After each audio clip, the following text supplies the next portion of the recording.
உங்கள் தந்தி தொலைக்காட்சியில் பிரம்மாண்டமான காட்சி அமைப்புகளுடன் சாணக்கிய தந்திரம் தினமும் இரவு 8 மணிக்கு. காஞ்சிபுரத்தில் நடைபெற்று வரும் திமுக பொதுக்கூட்டத்தில் விடுதலை சிறுத்தைகள் கட்சியின் தலைவர் திருமாவளவன் பேசி வருகிறார். அந்த காட்சிகளை பார்ப்போம்.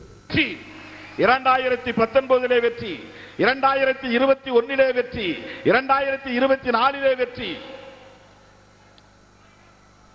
தொடர்ந்து 2017 பிரச்சனைகளின் அடிப்படையில் உருவான இந்த அணியை தேர்தலுக்காக உருவாக்கப்பட்ட அணி அல்ல, தேர்தல் காலத்தில் உருவாக்கிய அணி அல்ல, காவேரி நீர் பிரச்சனைக்காக உருவாக்கிய இந்த அணியை இன்று வரையில் கட்டுக்கோப்பாக அதை வைத்து வழிநடத்திக் கொண்டிருக்கிறார். வேறு எந்த மாநிலத்திலும் ஒரு அணி தேர்தல் காலத்தில் உருவாகும், தேர்தல் முடிந்ததும் சிதறி போகும்.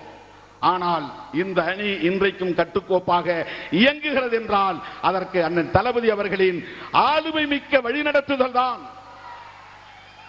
தொடர் வெற்றியை சாதித்து மிக பெரும் சாதனையாளராக இன்றைக்கு நிற்கிறார். வெறும் பதவிக்கான அரசியலாக அவர் செய்யவில்லை. அதனால்தான் ஒரு நாளைக்கு முன்னொரு முறை இது திராவிடியன் மாடல் ரூலிங், இது திராவிட மாடல் ஆட்சி என்று திரும்ப திரும்ப சொல்லுகிறார், மீண்டும் மீண்டும் சொல்லுகிறார். ஒன்றை சொல்லி நான் முடிக்க விரும்புகிறேன்.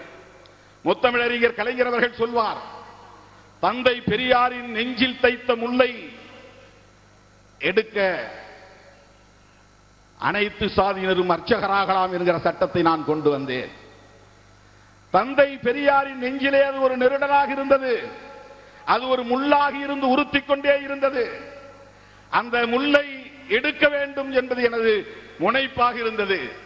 அதன் அடிப்படையில் தான் அனைத்து சாதியினரும் அர்ச்சகராகலாம் என்கிற சட்டத்தை கொண்டு வந்தேன் என்று பெருமையோடு சொன்னார். இன்றைக்கு அது நடைமுறையில் உங்கள் காலத்தில் இருக்கிறது. நான் ஒரு வேண்டுகோளை வைக்கிறேன்.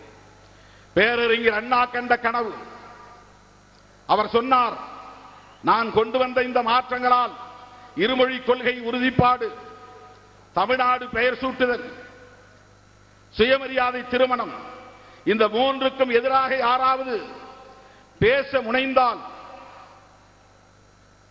திராவிட முன்னேற்ற கழகத்தின் சார்பில் அல்லது தமிழக மக்களின் சார்பில் மிகப்பெரிய கிளர்ச்சி உருவாகும் என்று அந்த கொள்கை பகைவர்கள் அஞ்சும் நாள் எவ்வளவு நாளோ அதுவரையில் என்னுடைய ஆட்சி நடக்கிறது என்று பொருள், தமிழ்நாட்டில் என் ஆட்சி நடக்கிறது என்று பொருள் என்று சொன்னார்.